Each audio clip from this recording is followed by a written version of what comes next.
हम लोग जो सुबह शाम खुद पिट रहे हैं, हमें टीटीपी मार रही है, हमें बीएलए मार रही है, हम अपनी हिफाजत नहीं कर पा रहे। हम गए हैं जी, हम सऊदी अरेबिया को बचा लेंगे। मैडम मुझे एक बात बताएं, अगर तो सऊदी अरब, कभी इसराइल ने सऊदी अरब को हम का थ्रेटन किया? सर उसने ये कहा कि जहां कहीं पे हमास के लोग होंगे मैं वहां अटैक करूंगा। उसने उसके बाद दोहा में अटैक किया। उसके बाद ये सारी समिट वगैरह हुई थी ना, जो सारी गल्फ कंट्रीज इकट्ठे हुई थी और दोहा में समिट हुई थी जिसमें प्राइम मिनिस्टर भी गए थे। उसके बाद ये सारी एक्टिविटीज शुरू हुई। इससे पहले तो कभी सऊदी अरब ने नहीं बुलाया कि आओ जी खाने काबा को बड़ा खतरा है। किससे खतरा है खाने काबा को? मैं डॉक्टर साहिबा, आप मेरी बात नहीं समझ रही। मैं आपको समझाने की कोशिश कर रहा हूँ कि सऊदी अरब को कोई खतरा नहीं है इसराइल से, मेरी असेसमेंट में। मैं किससे समझता खतरा हूँ, है? मुझे क्या पता होगा किस जगह। ईरान से खतरा होगा, ईरान से भी नहीं है।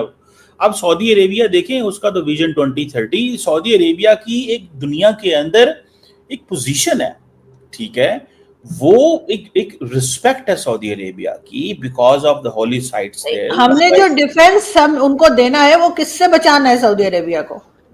जिससे सऊदी अरब कहेगा हमें खतरा है। किस आपको ये पता ही नहीं उसको खतरा किससे है? ये तो सऊदी अरब बताएगा ना कि हमें उसकी, जो सऊदी अरब पे, मुझे आप बताएं, in the last 50 years 70 years which country has attacked Saudi Arabia और थ्रेटेंड सऊदी अरेबिया? तो फिर सर अगर कुछ नहीं हुआ तो इतने हम लोगों को रखने की क्या जरूरत है? उनको ये एग्रीमेंट करने की क्या जरूरत पड़ गई? तो मैडम आप देखें कितनी मासूम है, आपको समझ नहीं आ रही। मैं समझा नहीं पा रहा आपको। नहीं, आपको समझ आ रही है, मेरे से नहीं समझाया जा रहा। सवाल ये है कि अगर सऊदी अरेबिया और पाकिस्तान के दरमियान ये जो पार्टनरशिप है, इसको हमने सिक्योरिटी, जो जो जो गारंटी है, इसको हमने इंस्टीट्यूशनलाइज किया, बस दैट्स सो सिंपल। वो बहुत बड़ी बात नहीं है। लेकिन भारत तक पैगाम चला गया है कि जिस मुल्क की इंडिया और सऊदी अरब की जो ट्रेड है वो 54 अरब डॉलर है। अगर मोदी साहब ने जंग हमसे करने की कोशिश की तो सऊदी अरब हमारे साथ खड़ा होगा। This is a message. हाँ बस खड़ा रहेगा ऐसे करके, कहेगा ठीक है अभी भी आइया आइया लगे रहो भैया। मुझे लगता है यही होगा और इससे ज्यादा कुछ नहीं होने वाला। बहरहाल बहुत शुक्रिया जी। बस थैंक्स टू नरेंद्र मोदी कि जनाब उनको इस चीज का पता चल गया कि पाकिस्तान की कैपेबिलिटी क्या है। क्योंकि ये एग्रीमेंट सिंपल एक ही बात करता है, aggression against any country will be considered aggression against the other country. So aggression against either country shall be aggression against the both the states.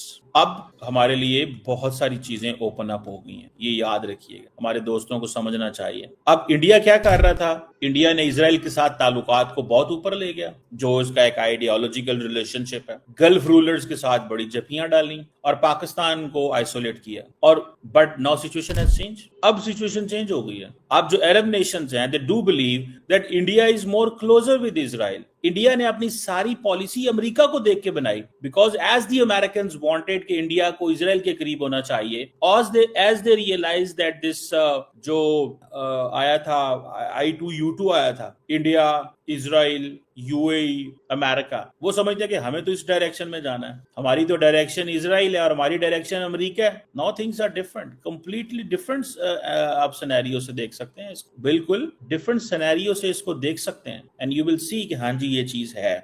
अब गेम प्लान क्या है इस वक्त? साउथ एशिया की और मिडल ईस्ट की और international politics की जो सबसे बड़ी खबर है, that is Saudi Arabia and Pakistan का डिफेंस एग्रीमेंट। इंडिया क्या कहता है? पाकिस्तान टेररिज्म स्पॉन्सर करता है। सऊदी अरब कहता है हमारा डिफेंस पार्टनर है। इंडिया क्या कहता है? पाकिस्तान टेररिज्म स्पॉन्सर करता है। अमेरिकन कहते हैं ये तो हमारे साथ खड़ा हुआ है। सो अब इंडियंस क्या इसको हाईलाइट कर रहे हैं? This strategic mutual defence pact is with nuclear armed Pakistan. Nuclear armed Pakistan. और इंडिया ने क्या कहा था कि जनाब any act of terror is an act of war. अब बताओ, an act of terror is an act of war. समझ रहे हैं बात? सो इस चीज को आप देखें, ये एक हिस्टोरिक रिलेशनशिप है, एक हिस्टोरिक पार्टनरशिप। और ये पहली दफा ऐसे हुआ कि दो मुसलमान मुल्कों के दरमियान इस तरह का हुआ। पहली बात तो देखें, समझनी पड़ेगी, जो अमेरिका जो है उसके बारे में मिडल ईस्ट के अंदर कंफ्यूजन है, व्हाट हैपेंड विद कतर, जो कतर के साथ हुआ। सेकेंडली जो चीज इंपॉर्टेंट है कि इंडिया इजराइल का क्लोजेस्ट लाया, याद रखें। और जो मई में जंग हुई उसमें there is a global consensus, उसमें there is a global consensus that Pakistan जो है उसने अपनी जो अपनी कैपेबिलिटी दिखाई है, ये ग्लोबल कंसेंसस है इस वक्त। और दूसरा क्या है कि इजराइल के जो ग्रेटर इजराइल के जो डिजाइन्स हैं, कभी वो कतर पे हमला करता है, वो लेबनान पे करता है, वो यमन पे करता है, वो पैलेस्टाइन पे करता है, वो फ्लोटिलास पे करता है, वो मुख्तलिफ जगहों पे हमले करता है। इस चीज को थोड़ा समझें। नाउ पाकिस्तान जो है उसने वेस्ट की जो रोल है वो मिडिल ईस्ट में पाकिस्तान ने ले लिया। आई कैन सेफली से दिस। सो देखें हमारी पोजीशन क्या है। हमारी पोजीशन ये है कि वी हैव चाइनीज इक्विपमेंट, और चाइनीज अमेरिकन को अरबों को इस चीज का बड़ा अच्छे से पता है। अरबों को इस चीज का बहुत अच्छे से पता है कि इनके पास चाइनीज इक्विपमेंट है। अब हमारे पास चाइनीज इक्विपमेंट, अमेरिकन इक्विपमेंट, सब किस्म के इक्विपमेंट आ गए हैं। चाइनीज इक्विपमेंट, अमेरिकन इक्विपमेंट, सब किस्म के इक्विपमेंट आ गए हैं। ये ज़हन में रखिएगा। और वो जारी बात है इक्विपमेंट जो है उसकी वो बड़ी वो वैल्यू है भाई, कोई आसान चीज तो नहीं है। बहरहाल क्वेश्चन यही आता है कि कैसे चीजों को करना है। बहरहाल ये चीज आपको पता चल जानी चाहिए that things have changed dramatically. चीजें बहुत ड्रामेटिकली चेंज हो गई, और उसकी वो जारी बात है there is a clear understanding. उसकी अंडरस्टैंडिंग जो है वो बड़ी क्लियर हो गई है। ठीक है जी, बड़ी clear understanding. And Arabs have understood this कि यार ये तो हमारे लिए बहुत मुश्किल काम है, हमारे लिए इन्होंने मुश्किल डाल दी है। कौन ऐसा मुल्क है जो जो जो जिसे कहते हैं ना जो खड़ा होगा अरबों के साथ? पाकिस्तान ही खड़ा होगा, और कौन होगा? क्योंकि उनको पता है पाकिस्तान की क्या पोजीशन है, उनको पता है पाकिस्तान की क्या पोजीशन है। इस चीज को थोड़ा सा देखना होगा। ये एक हिस्टोरिक चीज है। अभी मैं देख रहा था सऊदी अरब के जो डिफेंस मिनिस्टर हैं खालिद बिन सलमान, उनकी एक ट्वीट चल रही है। ये वो मजाक चीज नहीं है जनाब। उनकी ट्वीट चल रही है, Saudi Arab and Pakistan one front against any aggressor, always and forever, always and forever. All credit goes to field marshal general Asim Munir. He did it, frankly speaking. उन्होंने ये किया। अब इंडिया क्या कहता है? इंडिया ने तो ये कहा था कि अब आप इंडियन की मिनिस्ट्री ऑफ एक्सटर्नल अफेयर का उसने कहा है हम अपनी security, national security, regional security और ग्लोबल के लिए हम देखेंगे कि इसकी क्या इम्प्लीकेशंस हैं। ये वो कह रहे हैं। This is what they are saying. वो ये चीज कह रहे हैं, ये वो कह रहे हैं। ये अब पाकिस्तान को ये बड़ा एडवांटेज हो रहा है। जिस चीज को पाकिस्तान आटा डालता बस सोना हो जाता। पाकिस्तान सऊदी अरब डिफेंस एग्रीमेंट आपके सामने है। पाकिस्तान की डेलीगेशन को कभी इतनी ज्यादा वो हुई नहीं है।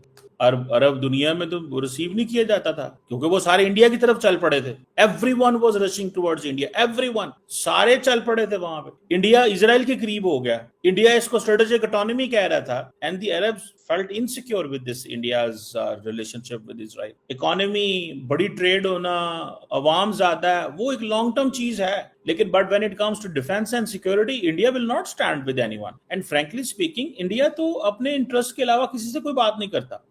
इंडिया अपने इंटरेस्ट के अलावा किसी से कोई बात नहीं करता। अपने इंटरेस्ट के अलावा वो कोई बात नहीं करता। India keeps its own national interest on the top, which is good. मुझे उससे कोई इतराज नहीं है। लेकिन मैं ये कह रहा हूं कि इंडिया बड़ी इकोनॉमी है, लेकिन अरब वर्ल्ड के लिए इस वक्त बड़ा मसला जो है वो उनकी इजराइल की सिक्योरिटी है। भाई, भारत के सामने पतलूने उतारने वाली पाकिस्तानी फौज अब सऊदी अरेबिया की रक्षा करेगी। पाकिस्तानियों को यह लग रहा है कि सऊदी भाई हमारे साथ में हैं और अगर भारत ने हमला किया तो सऊदी हमारे साथ आएगा और भारत को मारेगा। ये पाकिस्तानी जो हैं वो अपने मन में एक ख्याली पुलाव पका रहे हैं। लेकिन असल बात ये है कि सऊदी वालों की ना फटी है इजराइल से, क्योंकि जिस तरह से कतर में इजराइल ने हमला किया था ना कि सब बैठे रहे और अचानक से मिसाइल आती है और सब तहस नहस कर देती है। इसलिए इनकी फटी पड़ी है कि ये भाड़े के टट्टुओं को हम पैसा ही तो देना है, ये पैसा ही देने में माहिर हैं। इनके पास और क्या है, लड़ने के लिए अपने बंदे नहीं रखेंगे। पाकिस्तानी फौज हमेशा भाड़े की टट्टू बनी है। इन पर पैसा फेंको, ये अपनी सेना को मरने के लिए भेज देते हैं। और यही पाकिस्तानियों के साथ एक बार फिर से होने वाला है। और रही बात भारत की, भाई भारत के खिलाफ इनको लगता है सऊदी आकर खड़े होंगे।